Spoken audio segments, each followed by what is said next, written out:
Hi guys, this is video 2. Hopefully this is the last video on in this series.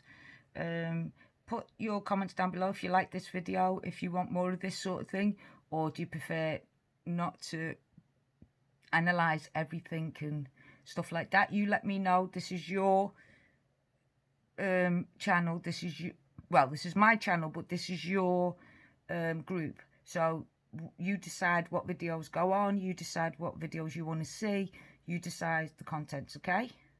When it comes to Mystery Angels, all the mystery stuff, it's not just me, okay? It's all of us. We're a group. I'm earning no money from this. Eventually what's going to happen is when we do this scruffy t-shirt is on because I'm deep cleaning my kitchen, so you know what that's like. Yes, plus I'm doing videos at this time, so I don't understand Amberlynn and all them people that says they haven't got time to do a video, except for mothers. I know mothers don't have any time when they've got kids. Time goes like this, you know what I mean? So, or when you're working, it goes so fast and then you've got things to do. But I'm talking about someone like Amberlynn who has nothing to do all day. I don't understand her only doing twice a week lives and no videos. I don't get it, but that's just me, right? So we were doing Don's victims, so now, and behind religion. So now we're going to do, he blames others, but he's,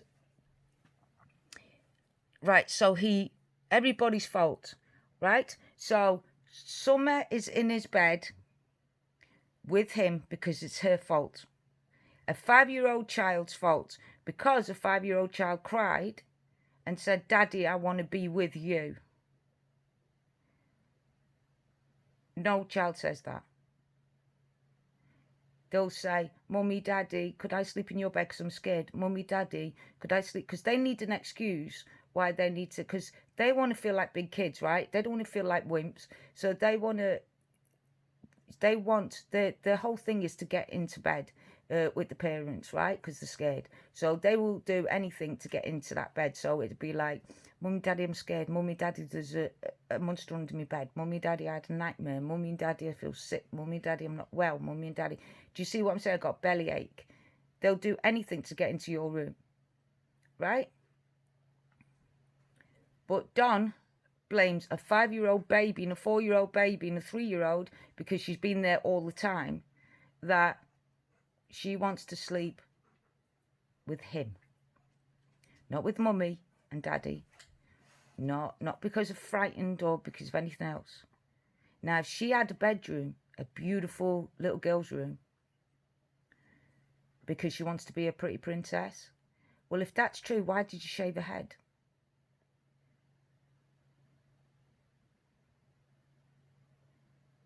Why did you want to make her look like a boy? Is it because you were trying to change her appearance? See, these are the things, are the questions. They're saying, "Oh, she wants to be a tomboy like me," but I don't see your head shaved like that. I mean, her head was shaved like the boys. Here's another thing I want you guys to think about. And this is very serious, guys. There was a young boy. I'm going to tell you a little something now, and I really think you should listen. There's a young boy, 2-year-old baby. And every time the social services, which is like RCPS, came down, he always was dirty, i.e. having food on his face, having chocolate spread because he'd just eaten. And even if she come down at 2 o'clock, 3 o'clock, 4 o'clock, 5 o'clock, 6 o'clock, he'd just eaten. And he'd always have things on his face like sauce, mud, dirt. Oh, he was running around playing in the dirt. He was in the garden. That little boy turned up dead. When they did the autopsy, he had fractures that have healed. Rib fractures, brain fractures, face fractures of his cheekbones had been broken, healed, broken, healed. He was a 2-year-old. He'd only been in the world 2 years. And he had more fractures than a 90-year-old person should have that was doing sports. And what they found out later was what the stepdad was doing, the abuser was doing, every time, and the mother was there as well, every time they came down and they knocked on the door, they would see them park the car. They always made the child look dirty to hide the bruises. Now, here's one thing you got to think about. Look at all of Summer's brothers in all the photographs. Tell me which one of them's got a dirty face, or dirty hands, or dirty feet, or dirty legs. Show me. Now, I've been studying these photographs. Show me where her brothers look as dirty as Summer.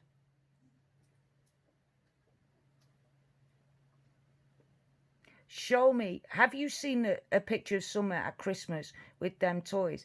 Did you see her eyes, how black and dark they are underneath? That's malnutrition. That's abuse. Do you see her cheek, how swollen it is, and her eyes, how many times she's got cuts and splits on her face? And Candice puts it down to having cold sores and stuff.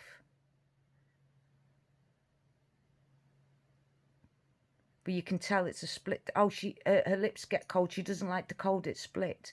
Well, if she doesn't like the cold, then how is she sleeping soundly asleep on ice cold milk? It would shock her awake. See how they contradict themselves all the time. If Don and Candice was innocent, they would just tell them how it is. And it would just be the truth. And no matter how many times they say it, they can't change it because it's the truth. That's what it is. But they remember small details of nothing important. But they keep out the big details that could find Summer. That could lead the police to Summer. They try and distrust the police. Why is it, right? I am in police custody all the time, right? Because I'm wards of the state. Before that, I was wards of court, meaning I'm wards of the Queen, King, whoever, right? I'm wards of the state. So they're my parents and always have been, me and my brothers, right?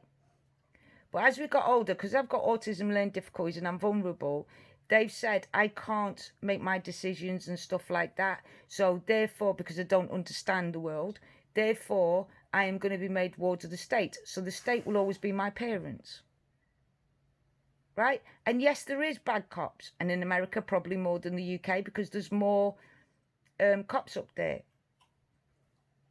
But I swear I have never seen a bad police officer. One that sets you up. Now, maybe yous have. But I've noticed that people with criminal records say, I've been treated bad by a police officer when I got arrested. What do you want them to do? Say to you, hey, by the way, you've just murdered this kid. Would you like to have a cup of tea? Would you like a biscuit with that? I'm sorry that the cell's a bit dirty, but we've just had a murderer in and a schizophrenic. So please sit down and I'll put you in this cell where there's a queen size bed, a nice TV. Oh, by the way, we've also got you, do you play Xbox or do you play PlayStation? We could get you one of them in. Would you like a coffee machine, an espresso? I don't understand it. Of course the police are going to treat you bad. You've just caused a criminal offence.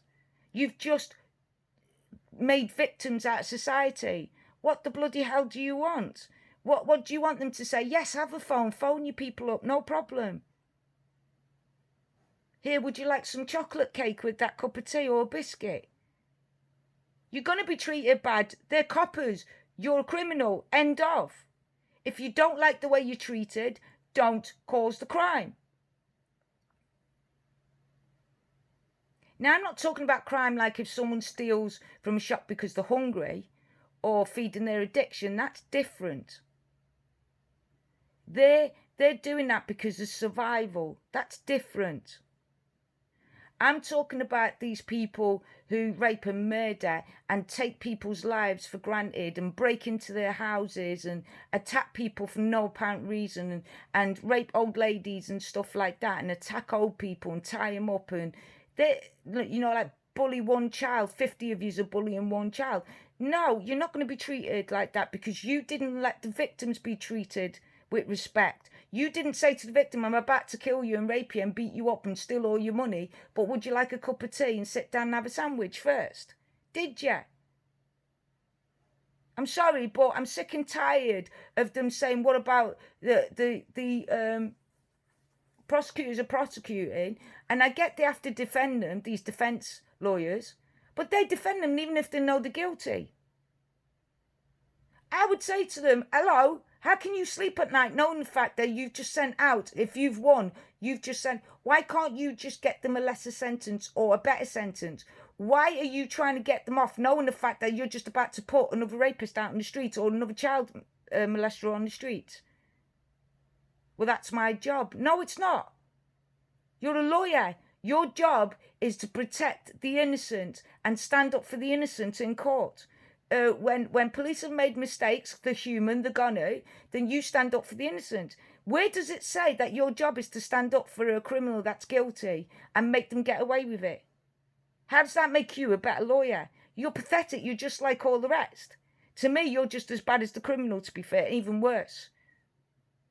Because you're using what you've been taught to protect people, to protect innocent people. And what's this bull? If they tell you, if they tell their lawyer that they're guilty, the lawyer still has to defend them. What the? If I was a lawyer and my client come up to me and said, actually, I did rape that 5-year-old child. I did rape that 4-year-old. I did rape that 10-year-old. You know what I would say? You did. Yeah, I've just recorded you. Guess what, mate? Took her straight down the police station. There you go. He did it. Or she did it. And believe me, everyone thinks because Candice is a woman that she wouldn't do it as bad as Don because Don's a male. Believe me, by experience, the women can hurt more in many ways. If the women are like that, if they've got it in them to abuse children, trust me when I say they're more dangerous, they're more vicious than their male counterparts. By my experience, they're more vicious and aggressive. Because once they cross that line, there's no control. With men, they can still have some kind of control over themselves to be normal, act normal in normal society, to normalize things. But women aren't naturally like that. So when they break that, they become worse. They become like 20 times worse in everything they do. And that's the God's honest truth. Because they're broke. They go against every instinct. To smother a child, to hurt a child, they go through everything. All their instincts, they can fight that instinct. So they're more dangerous, in my experience. But look at the Wests. Look how Rosemary West, he used to feel sorry for some of his victims, right? But Rosemary, they said Rosemary was worse.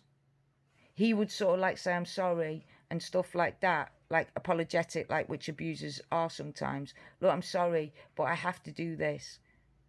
I'm sorry, right? But Rosemary West, they said she was worse.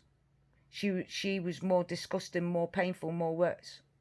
Go and watch Fred West and Rosemary West's their interviews and stuff. Go watch the victims that survived interviews.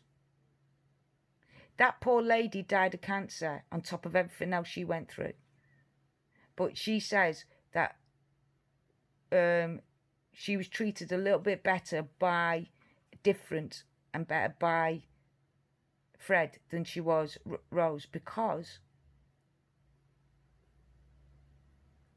Fred was more like, they have to be empathetic. Because the males, they have to be more empathetic for you to be able to believe them. They have to be more smarter, because a child won't trust a man than they would a woman, right? It's harder for a man to make a child trust them, this is just the way it is, than a woman. So when a woman steps over that boundary and breaks that instinct, then there's no grounding, there's no certain behavior you have to behave. It's, I can do anything.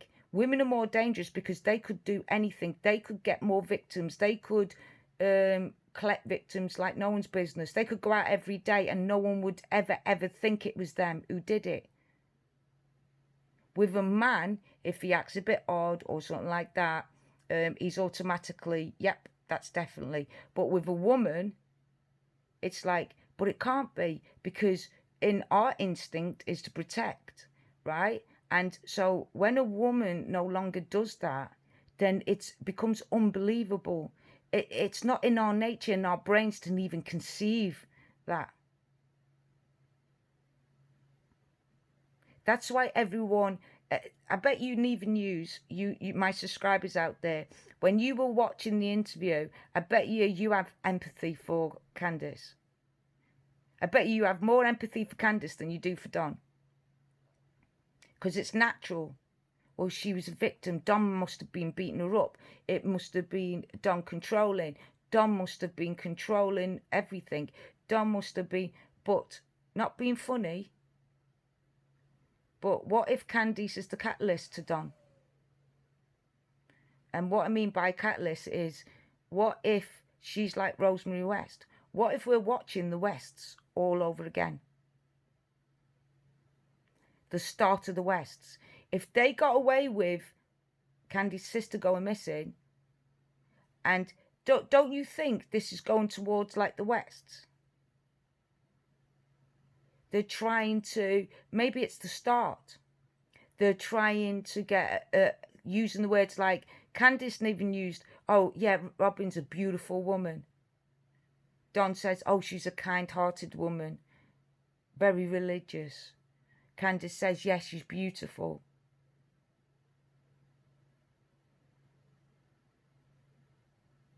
And the reason why Candice hasn't got much friends is because of her behaviour. So what if Candice, same as Rose? It was actually Fred, out of Fred West, it was actually Fred who had friends, who could talk to women, who could charm people. Rose couldn't. Everyone said, oh, she was evil, something wrong with her. Nobody liked Rose. So don't you think these are similar traits to the Wests? Take a look. Take a look at what Fred says, all that happened, and his interviews, and then take a look at the interviews of Rose. How she made herself pretend to be the victim. It was all him. Unfortunately, when Fred was in hospital, when Fred was in prison, his daughter was murdered. And that's how they got Rosemary West. These two remind me of the Wests. Very close. There's identical traits in everything they do. Their behaviours are like theirs was at the beginning. If you look at Rosemary West and how her life was, and Fred West and how his life was, and then look at Don and Candice and tell me you can't see similarities between them. This is what alerted me straight away.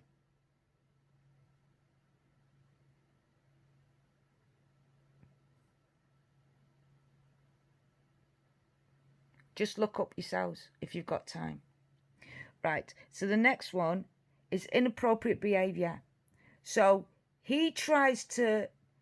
Don always tries to normalise inappropriate behaviour. I put my hand on her back and her front of her chest. That's where her breastbone is. That's not appropriate, right? I felt her heart beating. It was beating so fast, and I went, gee, Summer, your heart's beating really fast.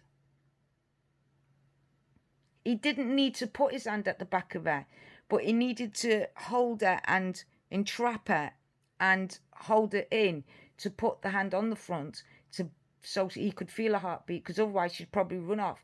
But my child, if he says, oh, look, my heart's beating really fast, Mum, like, feel me, I would put my heart on the front of the chest. All you people, when people say they have heart palpitations or that, do you put your hand on the back and front, or do you put your hand on just the front to feel their heartbeat, or even feel their pulse on their hand?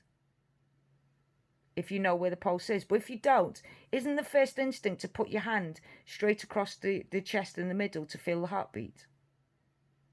So why would you need to hold a child from the back and the front?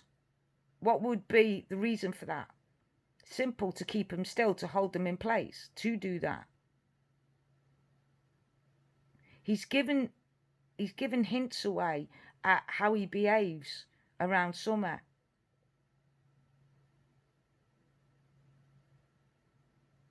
Summer is his pride and joy. But why is she your pride and joy?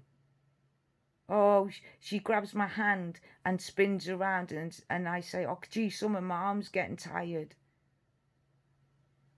But we didn't ask you that. He's volunteering what he's volunteering what he thinks you want to hear, him being a good father, and he's normalizing things. Summer's behaviour, his behaviour towards Summer. But nobody asked him that question. What they asked him was, could you describe Summer? Why is Summer your pride and joy? Guardian's my pride and joy. You know why? Because when we go out, if someone's sick or hurt or feeling bad, he makes them feel better. When a kid's crying and feels alone, Guardian sits next to her, that she cuddles them or he cuddles them and talks about them, and it makes them feel better and it makes them smile. That's why he's my pride and joy. When we go into hospital and we see them children with cancer that's not going to survive, not going to become adults, not going to have a chance to get married or feel what love is or experience life. And we make them smile. And they look forward to me and Guardian going in and seeing them. And they're cuddling Guardian. That's why he's my pride and joy. See what I mean? And if I asked you what your child's pride and joy is, if I asked you, what would you say? Would you say, oh, it's because they spin around and hold my hand? Oh, it's because they like swinging. Oh, it's because they like running around while the boys are on a motorbike. She's running around breaking her legs and knackering herself out because she's that bored. She's got so much energy. And instead of putting energy into teaching her about the wildlife around her, about what she could do, about growing and eating food, fresh fruit and veg and stuff like that, you have her running at the back of motorbikes, which are not dangerous now. But he normalizes it so people don't ask them questions. So people don't see that ain't normal. How's that normal for a child of 5 years old? Think about it now, I'm telling you. Would you let your 5-year-old run about at the back of motorbikes that young boys are driving on? When there's hills and stones and stuff, would you allow your 5-year-old to chase a motorbike? When they're all on their motorbikes, there's 3 of them on the motorbikes. You don't see the danger? Well, I asked my social worker, my care workers, what do you think about that? And they turned around and said, well, one of the boys could lose control and smash into her. They could stop and Summer smash into the bike. Summer could be running so hard that she could fall and break her neck. So why didn't Summer, in all that terrain, ever hurt herself?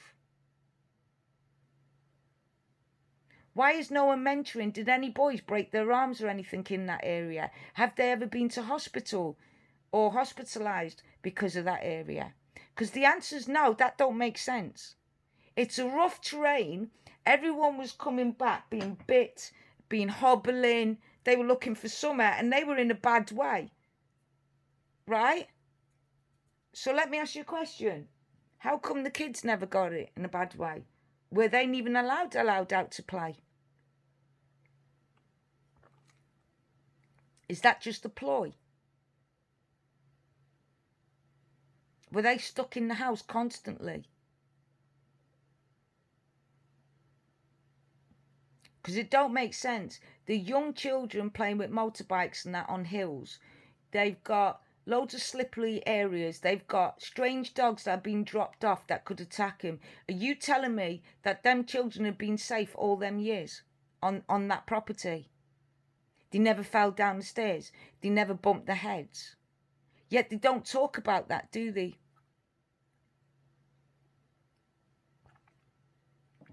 And you would, wouldn't you? If it was innocent, you'd say, oh, does Summer like the swings? Oh, yeah, the boys like the swings. But I tell you what, it puts me, my heart is like in my mouth because we were going to take it down because they hurt themselves on that swing so many times. Or the other month, say one of the sons had broke their arm. One of the month, everyone else goes on it, but my eldest doesn't go on there because when he was younger, he was on the swing and slipped through and broke his arm. So since then, he's been too scared to go on there. They've got no normal stories. Oh yes, Summer runs around barefooted and she cut herself. Oh, you're telling me with the state of that place, she hasn't cut her feet? Not once. She hasn't stood on a nail? Not once. She's not slipped down the embankment when it's wet? Not once. She was dancing on a wet board. Are you telling me that one time she's never slipped and hurt herself? Not once, no. Never banged her head. It doesn't make sense. The environment they're in, the children playing outside like that, there would be accidents. Of course there would. It's the natural thing. It's a big wild area.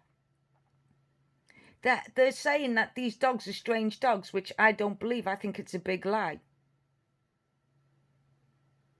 Don said the dogs weren't there. Well, they wouldn't be. If Summer wasn't there, they'd be where Summer is. It's obvious. Any dog behaviourist will tell you that.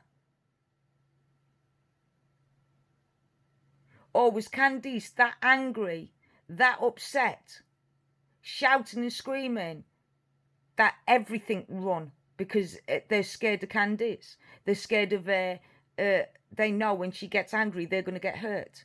Is that what happened? And some were run and they ran for safety. Don says, oh, the dogs go off all the time. They come back beat up and hungry. So does that mean you beat them up? Are you telling me you put your hands on your wife, but you don't put it on dogs and kids? Yeah, right. Okay. Convincing. He has to convince you constantly. You ask him a simple question like, why was Summer's hair shaved? Well, she wanted to do it. She cut her hair. I was cutting the boy's hair, but she was cutting her hair. And so I said, might as well shave it off. And it was in a mess and everything. So we said, might as well shave it off and then let it grow out.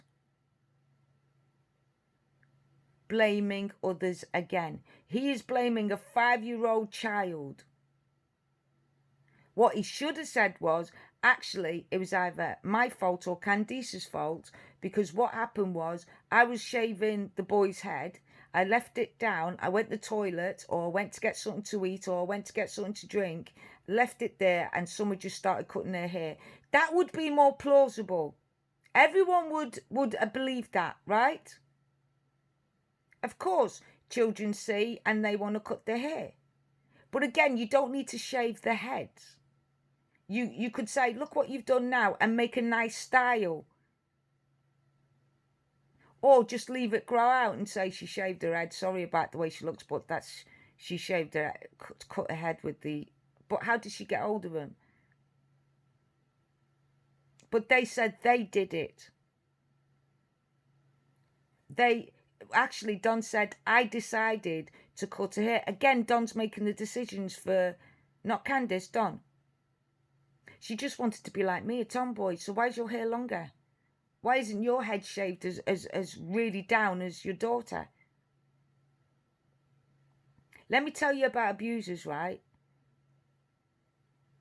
If they go after girls, Don doesn't want other predators, because there's predators around his area, right? He said it himself many times.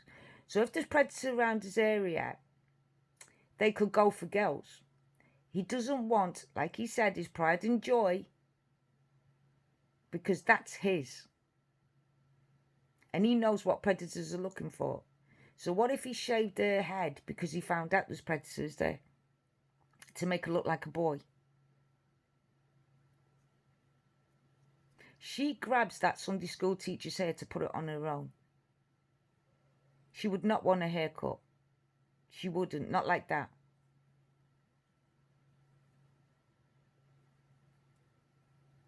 You've got a picture of her a few weeks ago that someone said they saw her down there getting some clothes for the school year, and she spent £60 on.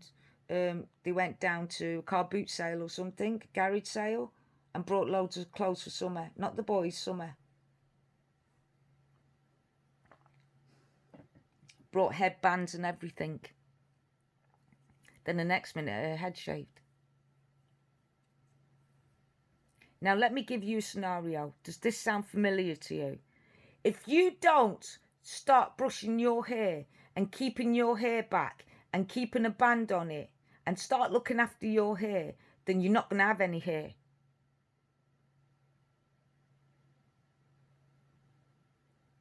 That sound familiar? To a teenager,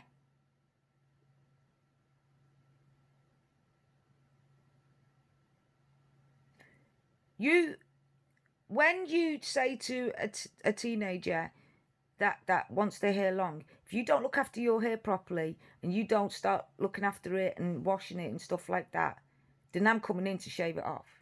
Or how would you like to wake up in the morning? You think it's bad that I take you to school in pajamas and shave your head?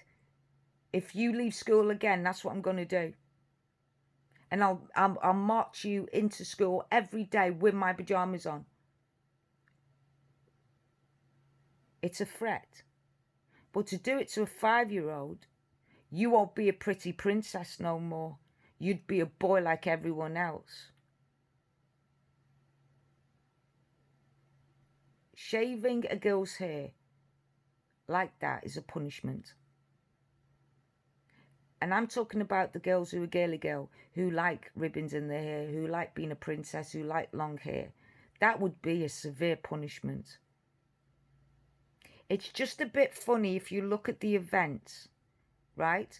2 weeks before Summer's granddad dies, 2 weeks before, they went to a car boot sale and brought Summer a load of clothes, including the school clothes.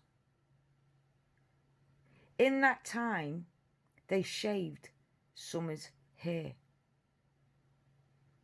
In that time, she was going to church and nobody said anything.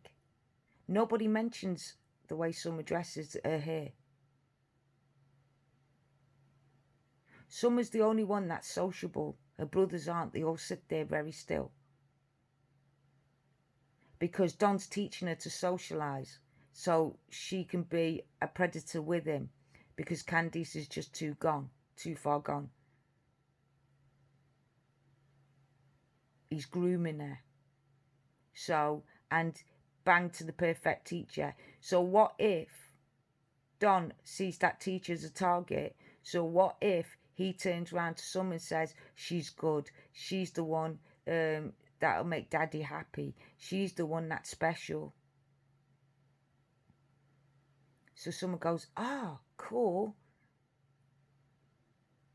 She's the one you want to strive for. She's got beautiful hair. She can be your mummy if you wanted to. Does she give you more loves than Mummy does? Yeah. Well, she can be your mummy if you want. Daddy can get her for you to be mummy if you want. But you have to show her that you love her first.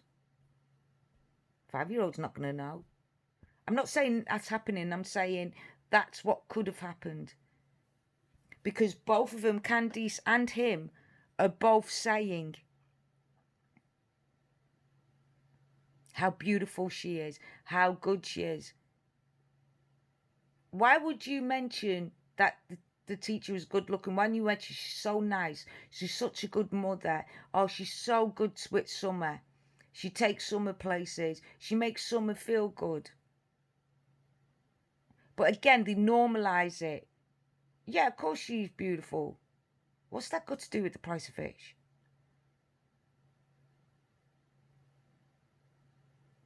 He normalises that that's normal for them to say. No, it's not. The reporter asked you, and you said that she loves her, the church family loves her. But actually, all you keep talking about is one person, Robin. So was she your target? You've got to think of these things.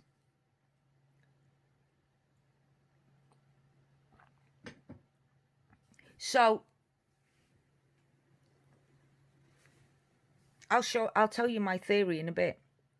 So history, right? So his inappropriate behaviour, he has to make it, normalise it for us not to see the inappropriate behaviour. Remember what I said? If you want to hide something, hide it in front of someone. So he knows the psychology of people, and he knows, as in being a predator, he will know what are victims and what aren't. He will know what people will, where you can push them and when you can't push them, who you can and who you can't. And if he can't control someone in his life, he makes them go away. Meaning he makes them angry, he gets them upset. Right? Now, didn't Ali have daughters? I'd love to know how old Ali's daughters are. Is that why Don wanted Candice to befriend them? And did he allow them to stay there for that reason? Because they have daughters. And because Candice's behaviour, it failed.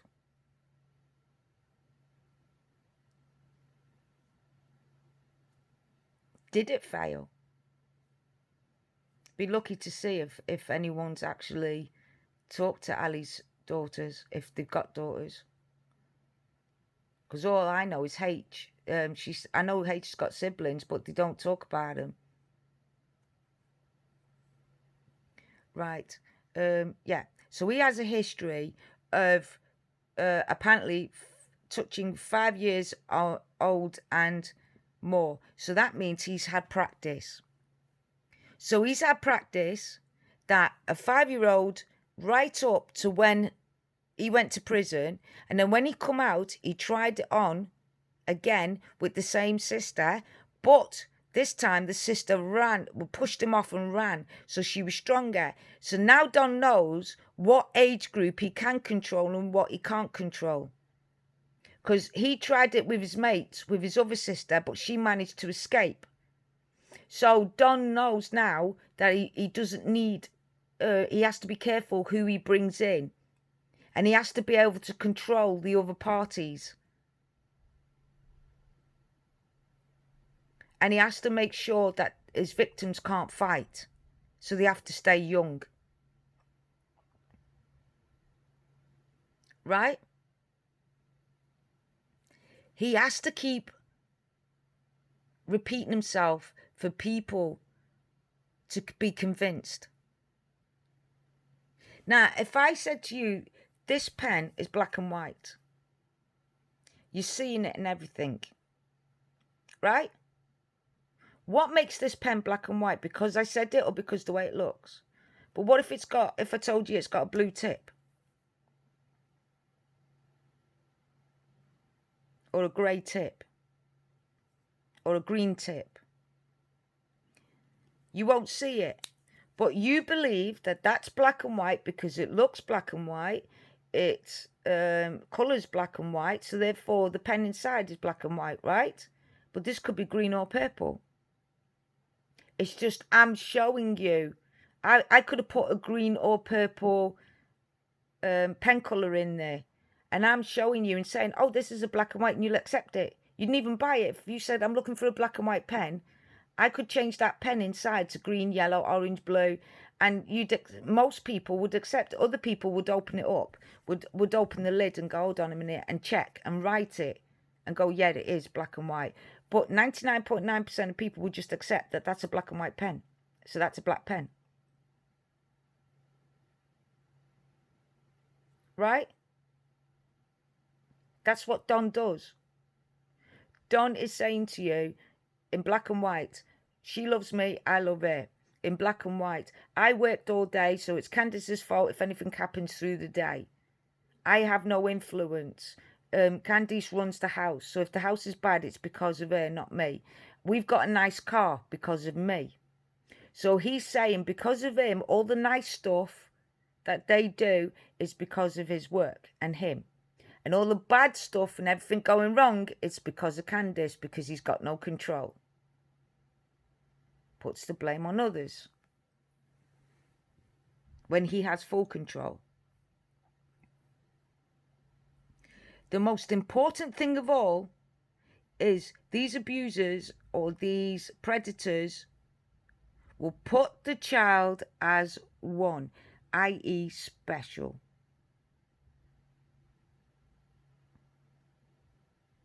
That child, out of all the children, mean a lot to me. He has another daughter. And yet he doesn't say, oh, I've got another daughter and she was my pride and joy as well. That both my daughters are my pride and joy. No, he just says my pride and joy. So if he's been saying on Facebook and TikTok, and Candice was saying on Facebook and TikTok, right? These are my pride and joy. Oh, I love her to bits. She's such a beautiful. What do you think the other kids that are watching this would feel? If I was Candy's kids, I'd think, oh, I got away with it. Thank God for that. I was lucky. But for Don's kids that are in prison, that life's been hell growing up with him as a dad, what do you think they feel like when he turns around and says, the only child I love is Summer. The only child that loves me is Summer and God. My pride and joy is Summer and only Summer.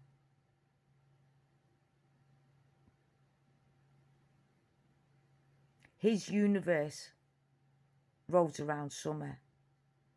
That's what he's portraying. He's normalizing that. That's not normal. He has another daughter. He has more sons.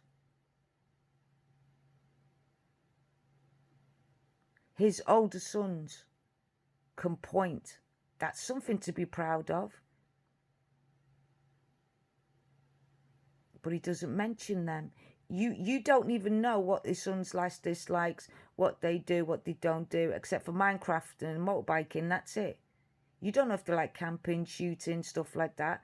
Yes, they can't talk about them now because of a clause, but they could before, at the beginning. And they never ever mention. They hardly mention Summer. If you calculate another parent who are innocent, how many times they mention their child? And thank you for the person who said about Phil Potts. Phil Potts was the same. He generalized the kids and made his favourite woman that he abused, he kept talking about her all the time, right? But they never actually talked about the children. But if you, even Fred West and Rosemary West, it was all about them, their behaviour, what they were doing. Nothing about the children. And now they can't say nothing about the boys, yeah, but they could before CPS come down. It was over a month before they come down. The only time we heard was when Summer lifted up a stick to smack the brothers, and he said, Summer, you can't do that. Your child's just picked up a great big stick and whacked her brothers up with it. Where would she learn that from? number one. And number two, where would she learn that she could get away with doing that with big brothers there that would probably beat her up if she did? Because you were there? Did she believe she could hit her brothers, do what she wanted because you were there? Now, Candice says Summer is the boss of this household. Summer's the boss of the family. Really? Out of all reviews, you've got a 5-year-old bossing you about and telling you what to do. A 5-year-old. So if she's the boss, then how did she get her hair shaved? If she's the boss, why hasn't she got a beautiful room just for her herself? If she's the boss, why is she looking for love somewhere else? If she's the boss, then why haven't you got more animals? If she's the boss, why hasn't she got a Chase posters and her own room and nice flooring and stuff like that and princesses' dresses everywhere? Because if you guys not noticed, there's not much of summer clothes out anywhere, is there? You go into a child's bedroom, you can tell which child that bedroom belongs to, right? Show me where Summer fits in that house, where she belongs. Normally, if a child goes missing, the parents shut the door of the child's room to the moment that the last moment was what they did in their room. So when they come back, their room will be exactly the same. So it's something normal for them in case they've been through trauma. Summer hasn't got that, has she? They haven't got that. If Summer disappeared, who would know that they had a little girl in there? What, because of a few toys? That's it, a few toys. There wouldn't be a little girl's room. There wouldn't be Summer's... I mean, I haven't even seen a stuffed bear, nothing. If she liked Chase, there's loads of bears and loads of stuff, like you can cuddle. She loves animals. Where's the teddy bears? My kids' bloody rooms were from floor to ceiling in toys that they loved it, but they had their favourite bear, their favourite animal toy to play with, their favourite animal to cuddle overnight, their favourite book for you to read over and over and over again, which was good for me because my wife would read it to me. I would learn it word for word, and then I would talk to them and they think I read it to them. They didn't realise that I had problems reading until I read the book upside down.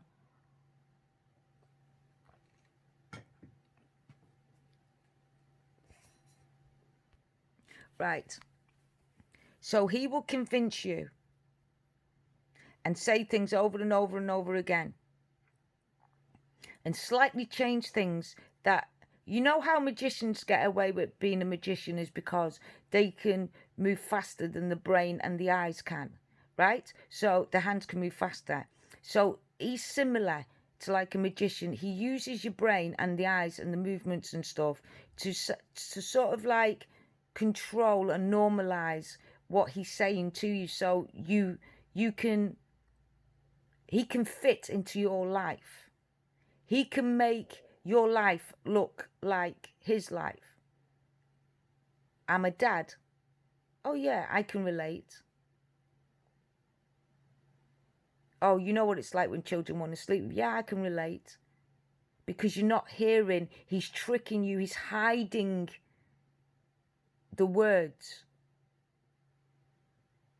He's not telling you the whole facts. He's telling you enough of the truth so you believe it, but he's not telling you the whole truth.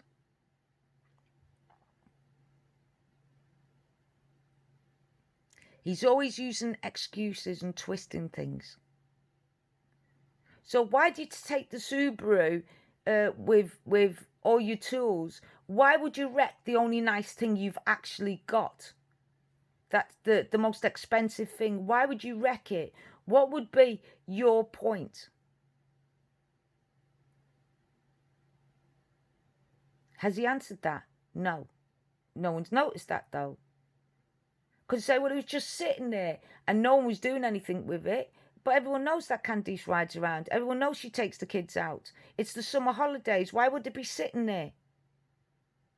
Candice's mother was going away. So Candice would need her car for the children, to take the children out. It doesn't make sense. But to everyone else, it makes sense. If a car's sitting there and not being used, you might as well use it, right? That makes sense. But what doesn't make sense is, but Candice's mum goes away a lot, and she uses her own truck for doctor's appointments and stuff. Candice has got the kids on holiday, on the summer holidays. She takes them everywhere. You've seen the pictures. So why wouldn't she need her car? Why would it be sitting around?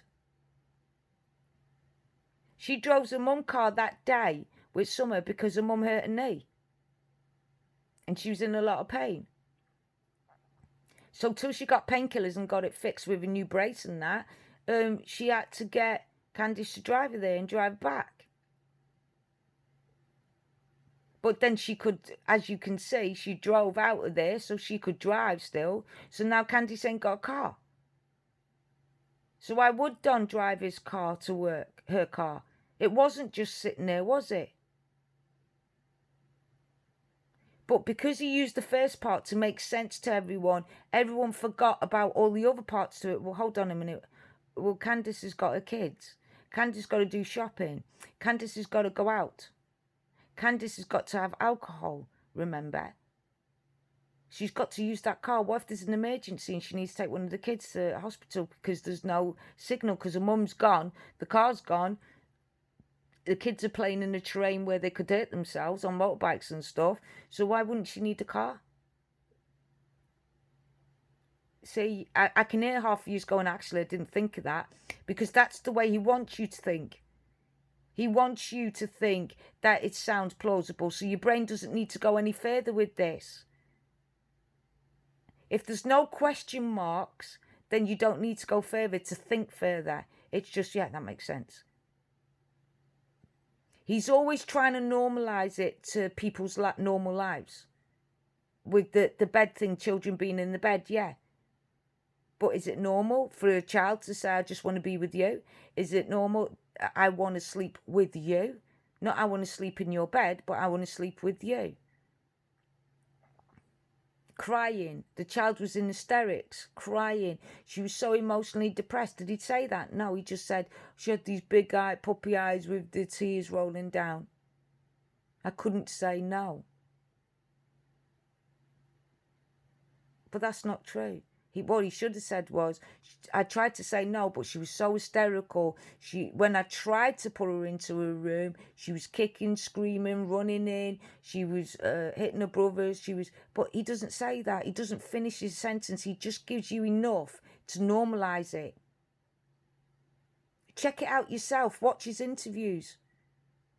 He gives us bullshit. Bull. He gives us bull. Yeah. That's all I can call it, is bull. The words he says is bull. He doesn't actually answer the questions. What you should do is go down, when Chris asks you a question, you answer it and see how different it is. Because you want to put more into it, right? If someone asks you, well, why is your kid, staying there? Yeah, I did try and put her in a room. But she blah, blah, blah, blah, blah, blah, blah. Did this, did that, did the other. And in the end, I gave up because I was tired. I had to go to work. Candice was getting annoyed. So we just said, fine, whatever. And we haven't done it since. Now, that makes sense. But saying, oh, Daddy, I want to stay with you. I want to sleep with you.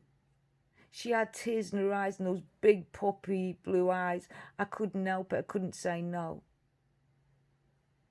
That doesn't make sense. Not in my world, it don't.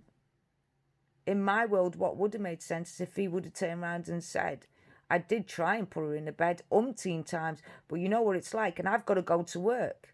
It's not like I don't go work early. So I asked Candice to do it, or Candice just went, oh, just let her in the bed because we just didn't have time. I was always working, and we just didn't have time to do it. So we just let her get in the bed with us. But he didn't say that. He said, I just let her stay with me. Like Candice doesn't exist in that bed. And if Candice doesn't exist in Don's head in them areas, then that means that Candice doesn't exist in the bedroom, in certain areas. Get what I'm saying here? He's already wiped Candice's existence from that room, that bed.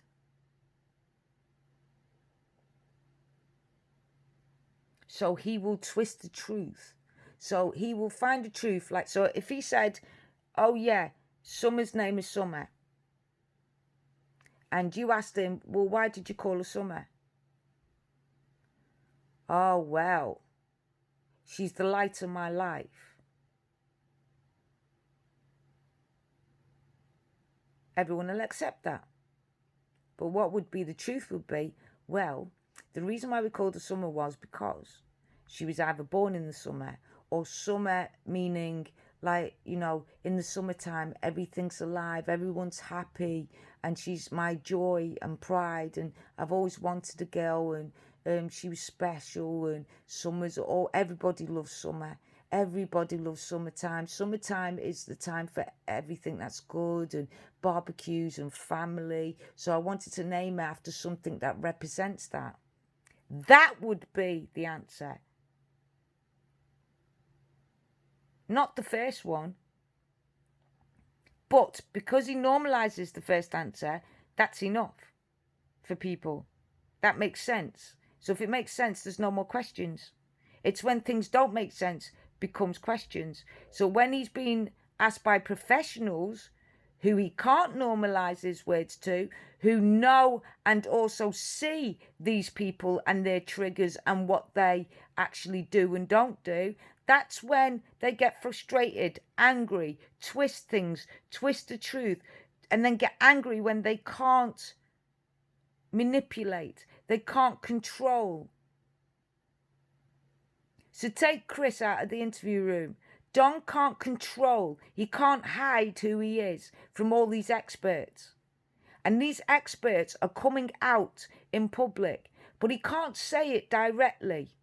He can't come online and say, listen, people, you should be on my side. He's horrible. These are disgusting. Don't believe them, because no one will believe him. So he gets a couple of vulnerable people that believe his lies, that already have a lot of hate and a lot of things, but has a platform, a good platform, to say it for him. And if you don't believe that Mr. and Mrs. Shea has been manipulated by Don and Candice, boy, you need to get help. Them two are being manipulated. Why? Because they're disposable. Don can say and do what he likes, right? But these two people will defend that, even if it's wrong. So Don needs that. He needs someone that's got followers, that have got people and a platform that he can come on, like his stilts. You know, when he does his job, he has his stilts. It's his stilts. That's why his legs are like that, because the stilts are the actual thing doing the work, right? On the ground, doing the work, walking, making him taller, doing stuff, right? I mean, them stilts aren't that big. He's 6 foot what? 6 foot something. So, like, how much is the ceiling? In this country, the ceiling's no more than 9 foot. So, you know what I'm saying?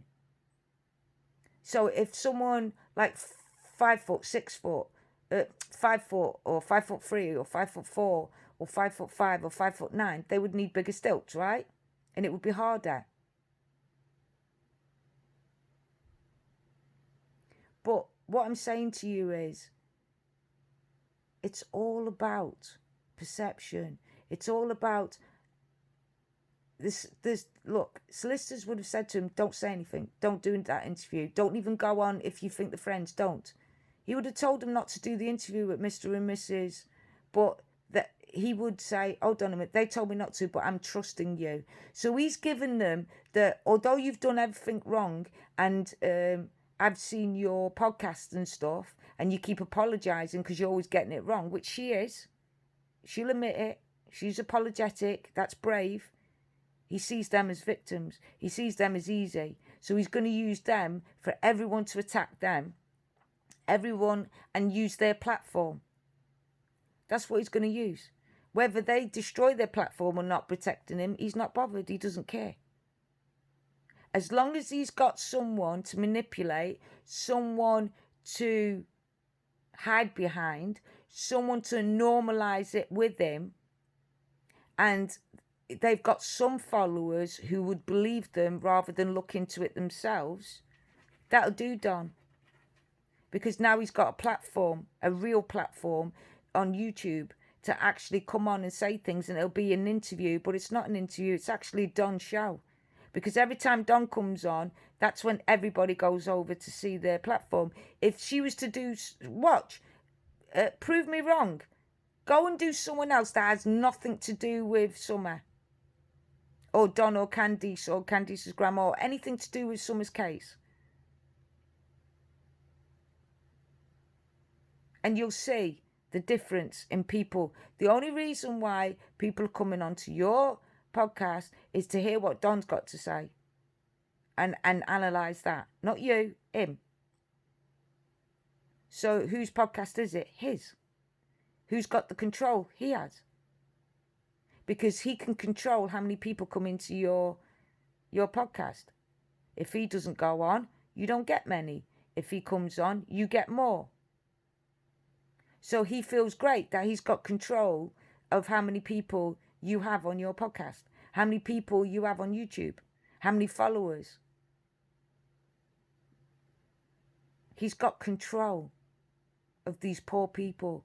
He's got control of their YouTube channel. He's scared of Chris. Believe me, these type of people are. Predators are. Because Chris can turn his world upside down. Chris ain't taking, and the professionals aren't taking. So he has to find people to believe in him. So when Chris does bring him down, like I said, I don't know if he's guilty or not, but he's guilty of something. So when Chris does expose him and bring him down, he's going to need people to fight to bring him stuff in prison, because Candice won't. If Candice and Don and Grandma goes to prison because they're all involved, let's say, even if they do 5 years, 6 years, whatever, and he does all the years, let's just say, he's going to need people from the outside to bring him stuff in, like cigarettes, smuggle stuff for him, do stuff. So he's already decided he's probably going to get caught. So he's already seeing people. So he's seen these two people on their YouTube channel protecting him. He's got in touch with them. He's protecting them. He's saying to them, yeah, I believe in you. I don't trust nobody else, just you. To make them feel good, to defend him more. So then when he goes to prison, it'll be them that pays his bills. It'll be them that brings him money each week so he can get cigarettes and he can get commissary and stuff like that. Yeah? They could be paying money to rebut the order. They could be getting him a best lister to get him off the charges. He sees these two as getting him off the charges. So even if he's guilty, these two people will see that he's innocent, because these two people will not just step back and look at who he is and what he is. You cannot be a parent and not worry about this guy, these three people. You can't not. I'm sorry. I'm autistic and even I'm scared of these people. What they can do to children if they're let go. But this time it's done. It's over. I don't believe Don started this. I believe Candice was either jealous or tried to save her daughter's life. So she's either got got Ali and actually said, your husband lives in, your ex lives in New York. Is there any way we can save Summer from Don? Because don't forget, she still depends on Don. She still needs Don. But now the kids have been taken off them. Now the dogs, wherever they are, there's only Don and Candice. Not even the grandma's there. Now Candice has got Don to herself. Remember, she's dependent on him. So she can get drugged up, drunk, and she could say, I feel really bad. And he go, you just lie there. Don't worry. I'm going to work. And when I get back, I'll bring food. Don't bother cook. So she could spend all day in bed going, get stoned. Sit there. We don't even know if Ali's going up there or not. I wonder how many people are going up there every day to do work for him. How many people, are they not showing their house because a lot of people are going up trying to fix it up? And they don't want to see that, and then us tell them, get on their Facebook account or get on their YouTube channel and say, look, please don't do that. It's not good. You're fixing up the house for them to sell it. They're not getting the boys back. I'm telling you now, they're not. There's no way whatever they do now, they can get them boys back. No chance.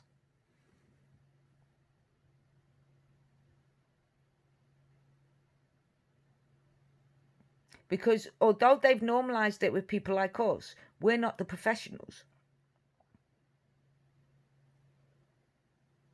Do you know why?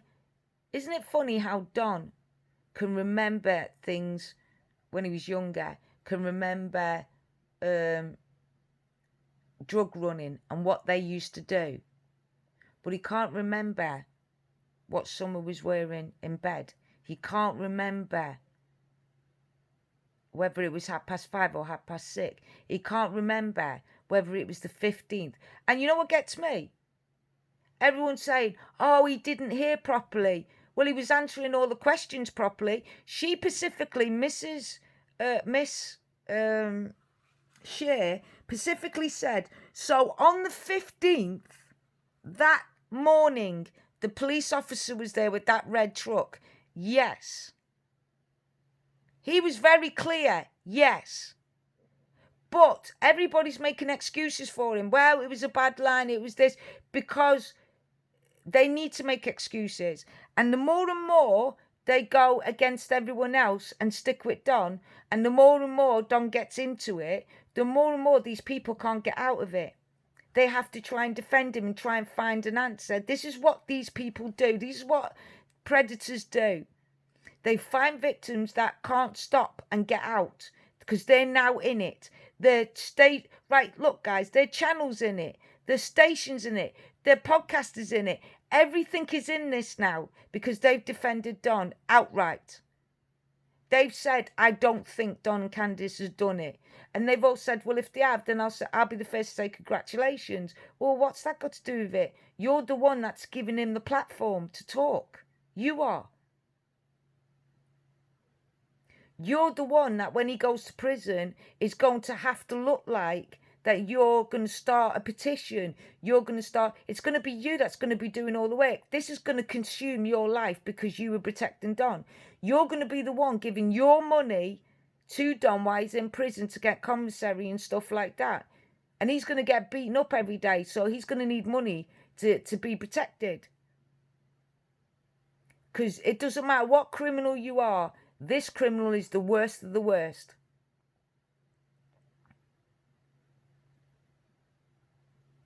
Here's his key words. So his key words is every night, can't remember.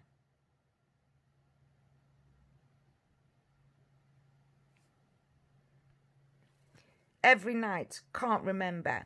So his sister, yeah, I know she's stepsister, but to me, it doesn't matter. You grow up together, your brother and sister. It doesn't matter about blood. His sister said he used to come in my room every night. Now, he puts in Summer's way, yep, every night.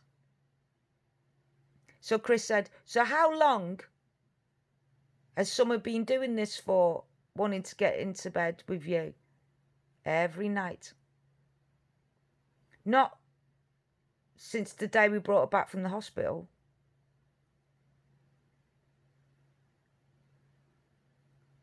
Not. Well, most nights, sometimes she might fall asleep on the bed watching a movie with the boys, and then we'll just leave her there. But he's damn sure it's every night. And his sister said he did it every night till he went to prison at 18. And then when he came out, he tried it again, but this time I was stronger. And I ran into my mum's room and he ran out. He admits it now. He admitted it. But now he has to try and hurt Chris and try and get as many people against Chris as possible. Because he's going to say, he forced me to say it. He forced me to do it. I didn't know what I was talking about. I'm not a smart person. He's going to try and control and convince people that he's been abused. Now, these two people don't look like they don't like the law, right? Which is fair enough. They've probably had a lot of dealings with the law and been mistreated by the law, and they don't trust the law. So that's one thing, tick on Don's side for his target. The second thing he would need as a target is someone that has a baseline on YouTube or a podcast, someone who's known for having both good and bad attacks. Tell me if this ain't Mr. and Mrs. Shea. Someone also that has been through either an abuse, but not someone who's been through someone who's been groomed. That's different. Being groomed for years and years and years is totally different than being abused for years and years and years, or being abused. Totally different. Because being groomed, it's all about the mental capacity of stopping your brain growing into individuality. It's about Dom being in control of what your thoughts are, when your thoughts are. So even if he's not there, he's got control to know that he can't, you will not say anything.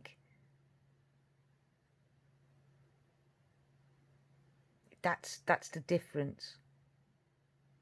Someone who's been abused every night and stuff, it will be a threat. I.e., like, you say anything, I'm going to kill your brothers and sisters. It'll be your fault. If I hurt another child, it's your fault. If you don't let me do this to you and keep quiet and I get caught, it'll be your fault. If another child, because they're going to let me go, because they're going to believe me because I'm an adult and you're not. See the difference? Whereas a groomer is different. I love you. I'm the only one who loves you. I'm the only one that buys you these sweets. I'm the only one that gives you money. I'm the only one that loves you. You know that you can trust me. Do you love me? I love you so much. I will do anything for you. You're better than your brothers or sisters. You're the special one. You're the one that God gave me to you because God's special and God chose you to be with me. See the big difference? And anyone who says it's not different, I'm sorry, help is at hand. Right, so that's why Don Wells should not be trusted. This is why you guys need to back away from your YouTube channel and don't let Don control your YouTube channel. Right? You think you're telling him, you're saying to him, don't go on this, don't do that, but he seems to be doing everything you're saying for him not to do. So you ain't got control of him, but you're delusional. You really believe that he's listening to you. You honest to God believe it, and yet he's done everything opposite.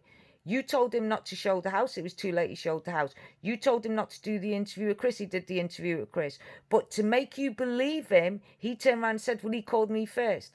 And instead of you saying, well, show me the proof, you didn't. And if you're lying to me now and saying he did show you the proof, then show us the proof. Show us what he showed you to prove that Chris phoned him first. You can't, because there won't be proof there. You could get your hands on that proof. Easy. And do you want me to prove it to you? Okay, it's easy.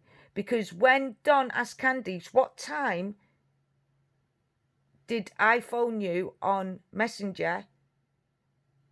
She confirmed it was 6:30. She confirmed it.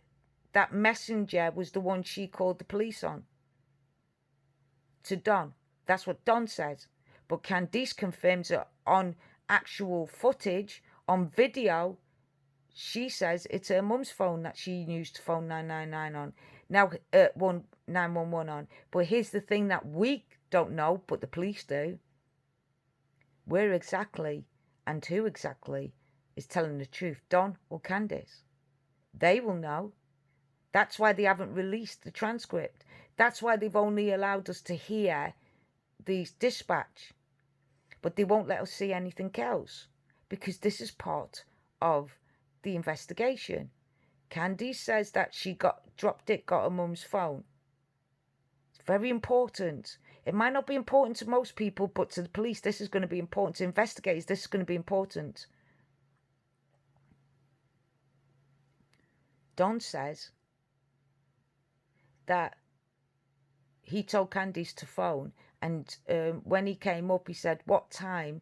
Candice corroborated with dispatch that it was 6:30, because she went and looked on her phone.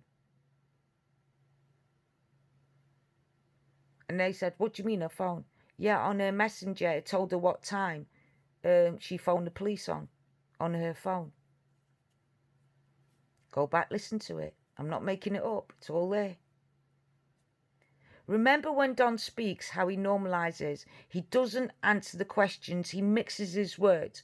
And he's probably done that because of what he did. This is why I believe his sisters, because it makes too much sense. Okay? He practiced from a 5-year-old, so he would know what he can and can't do with the child's body. Right? If you get what I'm saying.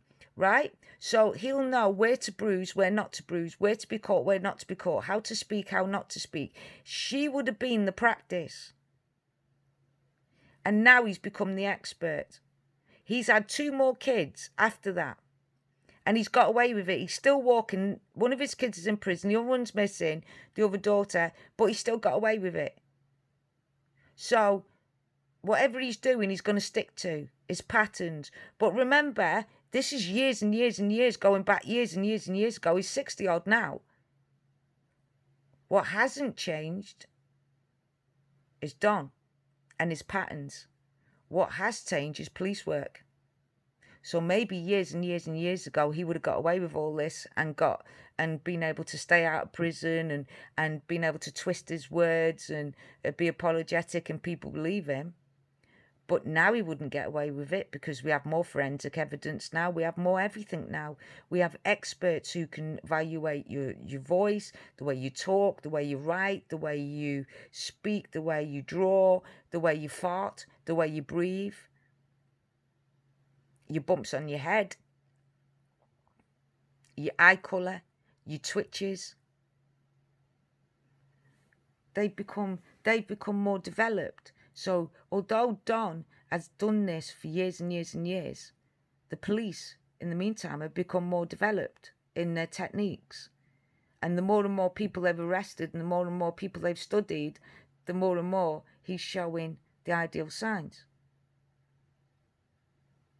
Now, to us, oh, well, Don's saying one thing, Candice is saying the other. To the police, this is perfect, because between the 2 of them, they're telling the truth. Because there's 2 different stories. It's not just, oh, well, Candice said this and then Don said that. They're not changing the stories. It's 2 different stories. And when they do stuff that could make their story solid, they say they can't remember.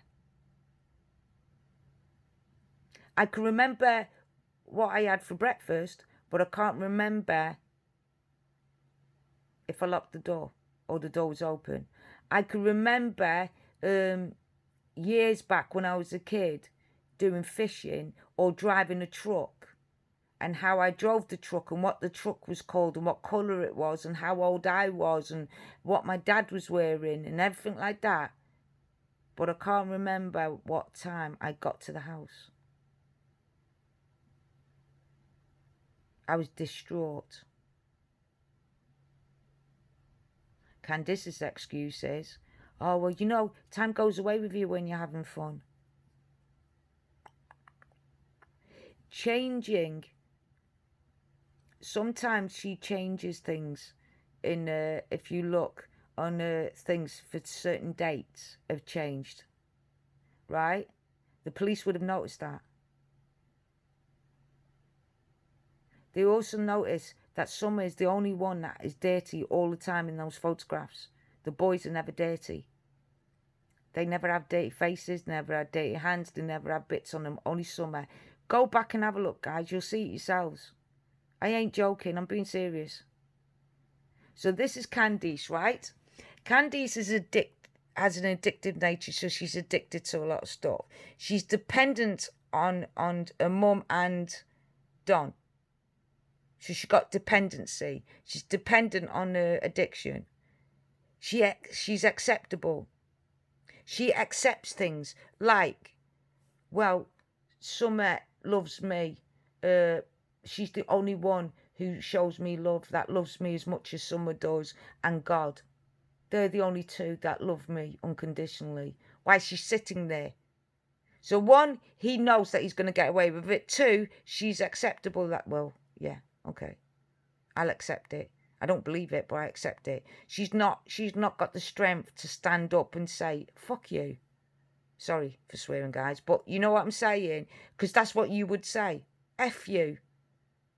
So what he's trying to say is his love for Summer and Summer's love for him outdoes every love for romance with his wife. You married her under your God, to say in sickness and health through death do you part. But you're saying your 5-year-old child who's been with you 5 years loves you more than your wife. Well, that doesn't make sense, because your child's love is different than your partner's love, isn't it? I always thought a child's love's different than a partner's love. Of course it is. But in Don's eyes, it's not. That's what makes him a predator. He believes it doesn't matter whether you're a child or an adult loves love. I bet you any money if you said to him, Don, do you believe love's love? He'd be like, yeah. Do you believe love's powerful? Yeah. Do you believe love can outwit everything in anyone? Yeah. So do you believe that Summer loved you? Do you think you've got a special bond with her? Very special. Me and Summer are so close, it's very, he will trip up. But no one's mentioned it. No one's talked to him like that. No one's concentrated on his relationship with Summer. He will slip up. And that's why they're not. When they come on, he'll talk about Summer, 6 minutes in a 2-hour interview. He'll talk about 6 minutes about Summer. Not even that. I'd say I'm being generous there. I think about 2-3 minutes. And the rest is about him, Candice, what they're doing, what people are doing to him, everything. He's not pushing the Summer case. If he believes Summer's been taken, kidnapped, and put into them what's he say? Them child things, yeah. Guys, comment down below what I mean. You know them child, where they kidnap the children and make them work and stuff. If he believes that, why isn't he going, is there any chance I could just say something before we start talking? Yeah. If you've got my daughter, leave her somewhere. Here's the places you can leave her. Please, please, please, because I'm coming after you and I'm not going to stop. And if you don't bring me back my child, I will spend the rest of my life getting every single criminal in your life around you until they're going to hurt you. They will hurt you, because I'll make them hurt you, because I will get the police, I will get everything around them. I will keep trouble at your door, where in the end you will not be able to do any criminal activity, because no one will want to touch you, because you're being watched, you're being looked at. I will find you. I will leave you alone if you bring my daughter back safe. If you give her to a shop, or drop her off at a police station, or drop her off at the hospital, and just go. Hire a car. Give me a call. I will hire a car for you and meet you there, and you just drop my daughter off and I will pick her up. If you want money, I will give you money. For how Ever much money you were going to sell my daughter for, I will give you it. Please bring back my daughter. You can have the money. That's what I would have done. But he hasn't. He hasn't pleaded with anyone. He's had all, and this is what Mr. and Mrs. Shea should be thinking about. Why hasn't he? He's got a good platform in your show, in your YouTube. Why hasn't he? He's like, the bad guys will be watching the interview room, would be watching us right now to see if we're close or we could have ideas. They'll be watching all of these. So why didn't Don talk about Summer and threaten these people? Why? Because he's not interested. Because he knows where she is. He makes no sense.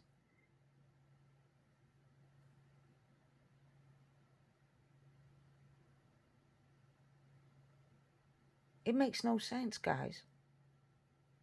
Every opportunity you've got on every platform, the first thing you do is you threaten the person who's took your child. And you say, I'm not going to stop. And I'm going to turn every single person over, every drug dealer, every drug addict. I don't care if you come after me. My life is over. You took my daughter. I have no life. You want to kill me? Good. Because I can't live without my kid.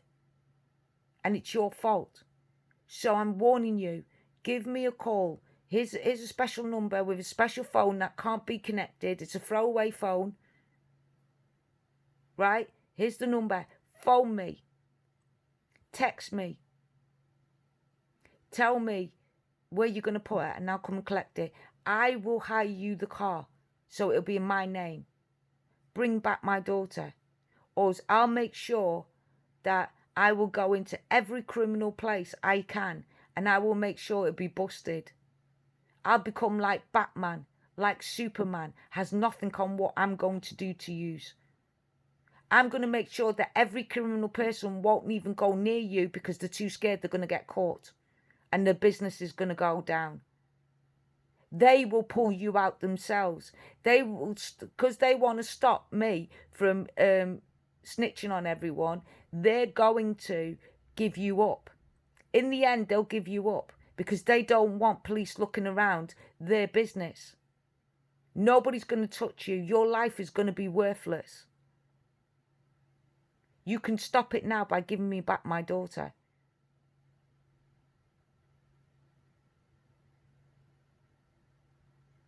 That's what I would say. But what do I know? I'm autistic. But that's what I would think a normal parent would say. Comment down below what you think, guys. So, she always portrays to be the victim. And yes, before she had kids, she was a victim of abuse and that before she had the kids. But she made the decision to become a mum, which comes with responsibility to protect. One, your responsibility is to make sure you're with a partner that is protective, loving, caring, that could help you protect your children that you have with that partner. But if that partner is not who they turned out to be, you've got to be strong enough to make sure that you can stand alone but bring your children up. Many women do it.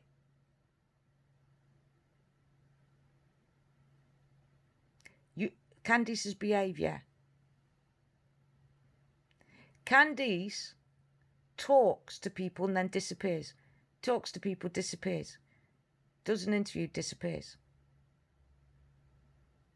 What's she hiding? Why is she only doing certain interviews with certain people and then nothing else? But yet she's on Facebook, but she only puts out photographs. Eventually the photographs are going to end. You ain't got that many.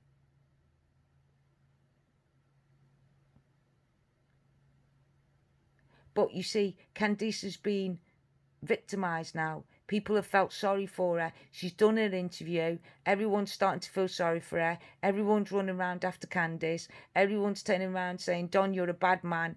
And we now believe Candice. Everything Candice says, we believe. We believe she's real. We believe she's true. We believe that you've done more to her. We believe you've hit her. Yeah, but she's not a victim. She's not a survivor. Because she's made a victim in them children. She could have given up them children like she did before. So she's always had this addictions, right? So why did she give up her other two, but she won't give up anyone else? Or did she? Did she give up Summer? She couldn't take it no more. That Summer got all the attention off everybody. Everybody loves Summer, not Candice.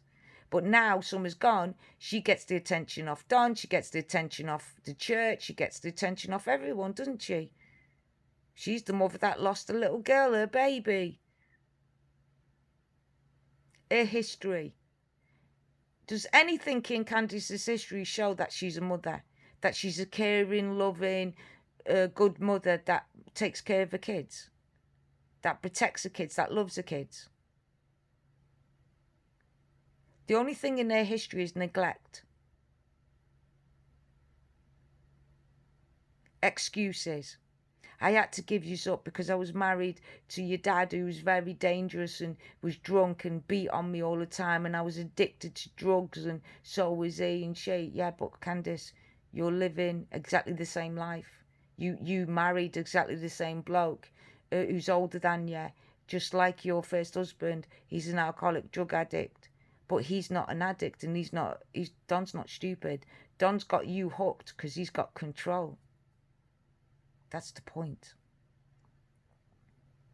She's always angry and aggressive at other people.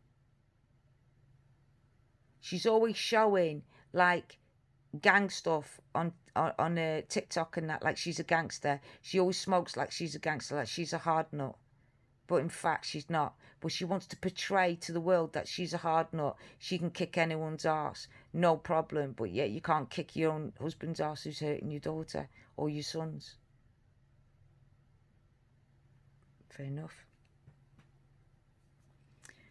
She has social anxiety. She says she has social anxiety, that she can't be around people, she gets nervous, and yet she can stand there while a load of people crowd round her to pray and put their hands on her. That would freak me out. You wouldn't be able to do that with me. Or any autistic person that has a fear of anxiety, of social situations. You wouldn't get me. I'll be like, I'll come down, but I will stay away. You got to keep people away from me. You can't touch me. Anyone who's got an autistic family member, tell me the comments down below. Do you agree? Does your family members who've got autism do the same thing? They would know it. If you can get them down there, it will take us days to get down there. We would have to know days in advance, and it would have to start days to get us prepared for it. And then when we're down there, people can't just crowd you and put their hands on you, and you bend down and let everyone touch you. That's just not what happens with social anxiety at all.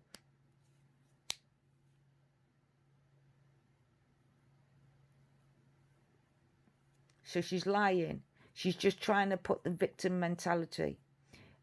Why do I think Candice done it? For two things. Jealousy, or she lost it and fragmented. Her brain fragmented. She got angry, lost it, her brain fragmented. Or she was so high on the drugs that she took with Hunter that she carried Summer and fell on her. Or went too far. That's why I think 100% she has to do with Summer's missing and he's only 40%. Because Summer, see, Don had a lot to lose losing Summer.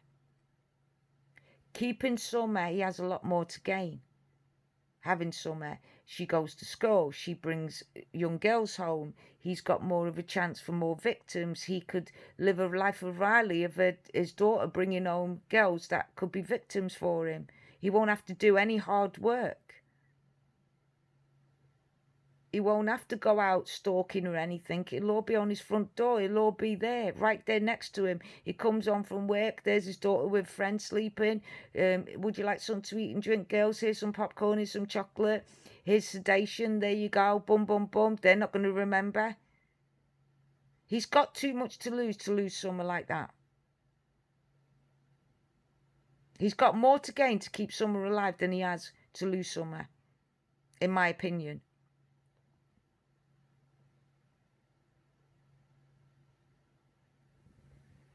Candice has got a lot to gain if someone's not there. One, no one else will find somewhere like, oh, look how beautiful your daughter is. Look how great your daughter is. It'll all be about Candace. She's the only girl. So the boys will look at her mum like to protect the mum, not because she's the only girl in the family. Don can't go out looking for other women because of the state of him. So he would just have to accept Candy and concentrate on Candy and make Candy number one again until she has another daughter, which I think Candace is either going to go in and get done, or she's probably going to take medication not to get herself pregnant and say to him, I don't want another baby after what happened. I can't face it.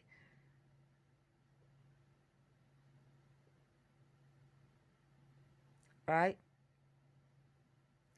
And time. Aloof. She aloofs time.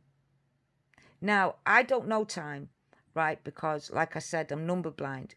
So how I do it is my Alexa, right? She says, Chip, take your medicine.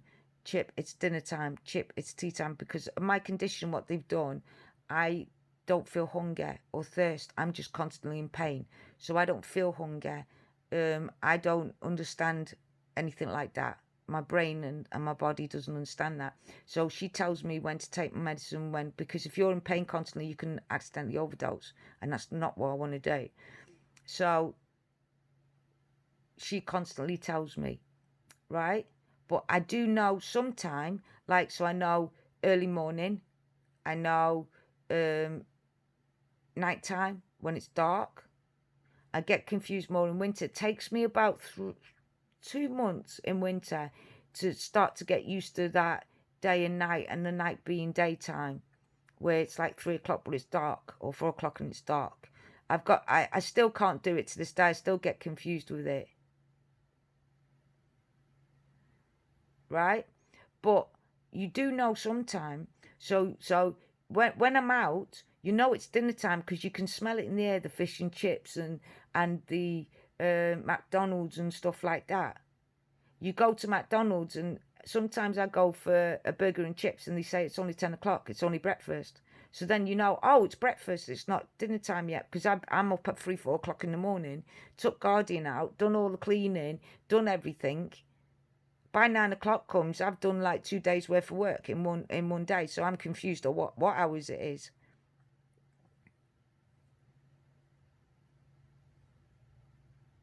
But the first thing you say is, let me have a look at my clock. If someone says, well, what time is this? You go, hold on a minute. What was I doing? Let me see. Oh, I was doing this. And then let me just go to my pictures and, oh, there's the date and time and location where I was and what I was doing. Oh, I took a photograph at that time. Look. Oh, I was on the TikTok. Oh, I was drinking. See, Hunter, you can understand. He has ADHD. So your brain is so full, so quick. It's constant. So when you're doing something fast, you always miss, right? They always say the best thing to do is slow, easy, and you'll get it right first time. You do things fast and everything goes wrong, and then you have to start again and all that lot, right? So with ADHD, it's the same thing. When you're sitting there, I can't sit still and watch a full movie. Never have been, never will be able to. So you accept that, right? So you watch what you can when you can. But with Hunter, he won't know times. Everything will be all mixed in together. But he knows where we're going. He knows what he's doing. He knows when he was doing it. So you can understand why he's aloof to time and stuff. But Candace, she has time every day. She gets up in the morning. She has a routine. Although she said she doesn't, she does actually have a routine because she has kids and animals and they have routines. School, breakfast. Now she doesn't as much because her children are all adults and they can get their own breakfast now.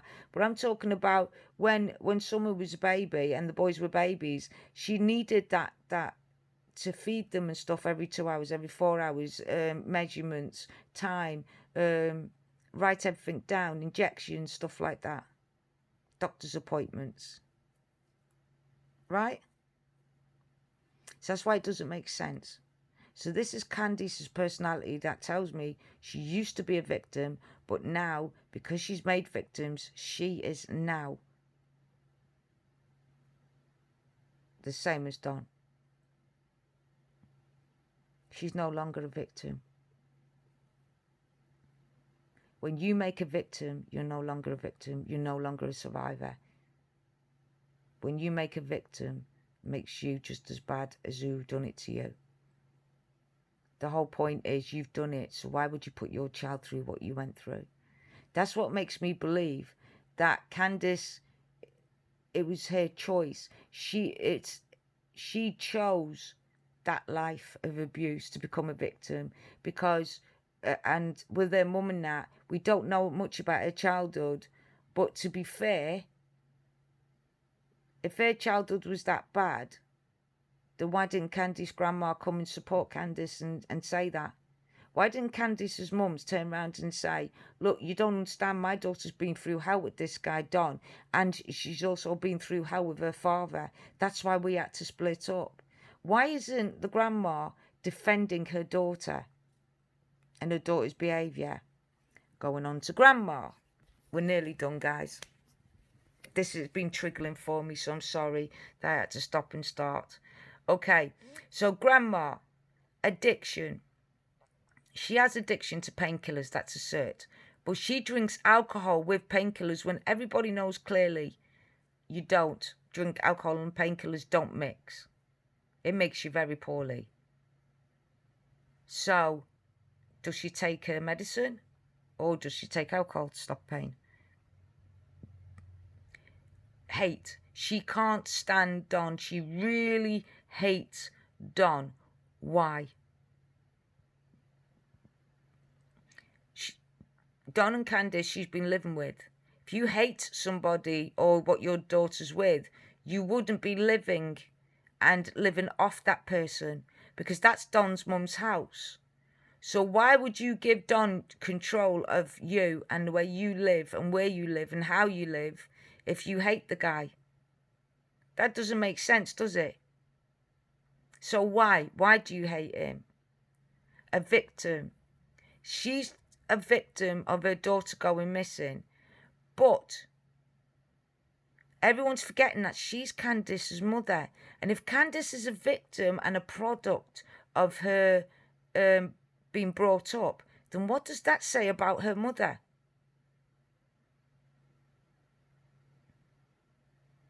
Why did she want to adopt Summer? What was her reasoning behind thinking about adopting Summer? Why did she think she could give Summer a better life? What evidence has she got that? Because look at all her kids. What evidence can she give the world to say that she'll make a better parent than Don or Candice would? Is it because she's had experience being a bad parent and knows what to do now and what not to do? Because, you know, guys, there isn't a book on being a parent. So sometimes you could make mistakes and, you know, some can be serious, some don't. But we do make them as parents because, you know, that's the point. The only thing we do is whatever happened to us as in our childhoods that made us be in pain or made us upset, we'll make sure our children never go through that, right? So we make sure the children get a better childhood. And even if you've had a really good childhood, you would still make your children's childhood that little bit more better than what yours was. Right? So some grandparents make great grandparents, but really bad parents because they've learnt. But again, why would you want to adopt Summer? Why wouldn't you let Summer be put into care where she'll get cared for or be adopted out? Her behaviour. With her daughter, she was out canvassing straight away when her daughter was missing. And now she's done nothing for Summer. And yet, it would hit her the hardest because she's already lost her daughter. So she would stand by Candice unless A, she knew, or was this a plan between Grandma and Candice? This is why I've got Grandma and Candice at 100%. I'm not saying they killed her. I'm saying that could this be a plan to save Summer? Candice was talking to her mum and said, look, I don't want to lose Don because he brings the money home and that, and the boys and stuff. And the grandmother said, well, we could get rid of her. We could take her to a family member's house. And they, like, do you think Don's sisters and stepsisters would say anything if grandma goes up and takes Summer to them and them to look after him? Do you think they'll keep quiet? Of course they would, because they're victims, they're survivors of Don, so they want to protect Summer. Do you see what I'm saying? Could that be a possibility? Of course, definitely. The history. What is Grandma's history? Why did she divorce? What was her history? Has she got any criminal records? Has she ever been in trouble with the law? Has she ever had children taken off her? How many children has she exactly had? How many are in prison? How many are in special units and institutions? Why are they? Accuses. Apparently everyone's accusing her of stuff and she's not coming out and saying anything. She's aloof. She's gone. Disappeared. So is she actually helping the police? Now, is Don too cocky? Does Don and Candice think that, oh, she would never do that because I've got control over her? And in fact, she's there now talking with the police. She's their evidence. Look at Eileen Warner and Ty.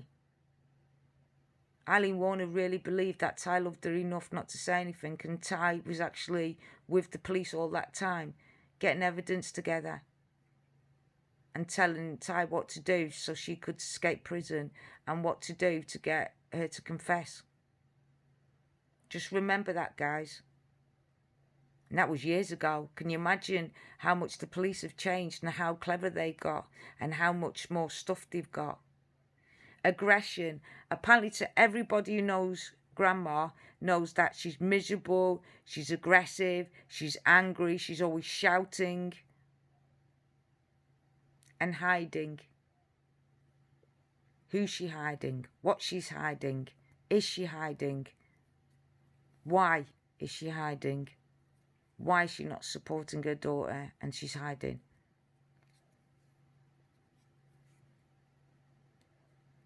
Social anxiety. Her friends are not in the area, they're out the area, and they only come now and again. Apart from that, she hangs around with her daughter and her daughter hangs around with her, and she hangs around with her grandkids. That's it.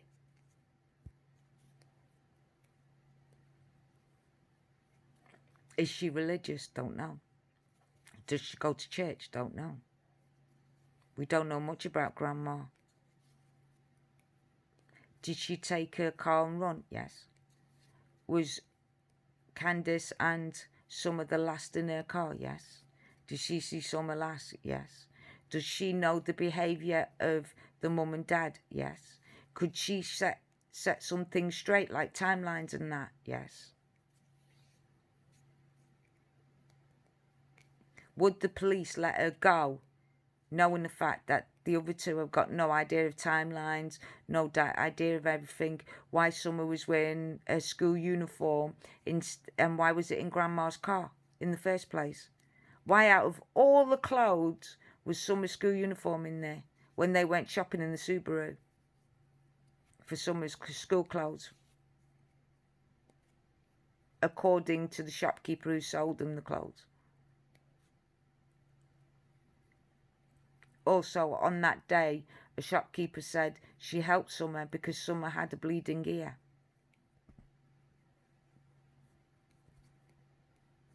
So that means at one time Summer was out the car after swimming. Maybe that's why they changed her clothes, because there was blood on it. Where is that swimming suit? Where is it? Has the police got it? Because if Summer went missing that day, that wouldn't have gave her time to do laundry. So if she did do laundry that day, when we know full well she doesn't do laundry very much, if she did laundry that day, because I think she did say she did laundry, if she did laundry that day, I wonder what did Candice wash? I wonder what. Could it have been the top with blood on it? Her swimming costume? And would their excuse be, well, you know what it's like? They get the swim costumes got dirty water and that, so I'll put it straight in because we don't want it to stink or go green moldy. No, because you're very clean. And you'll make sure your children are clean, your house is clean, and definitely your clothes are cleaned, ironed, and put away. Right? Right, guys? That's what Candice would do. So, again, they normalise it because it'll be like, yeah, well, we would do that. But you've got to remember this ain't a normal situation. They would not, normally, if the kids are soaking wet and just been swimming, would not wash their clothes straight away. Would not give them food, would not give them a breakfast, dinner, tea, would not do anything like that. Anyway, guys, I hope this was insightful for you. I hope Mr. and Mrs. Shea, please, please, please protect your children. That's all I'm asking you to do. Don't trust these people with your kids. If you're going to have them at your house, please take your kids as far away as possible and don't tell them where you've taken them. Please. I'm begging you, because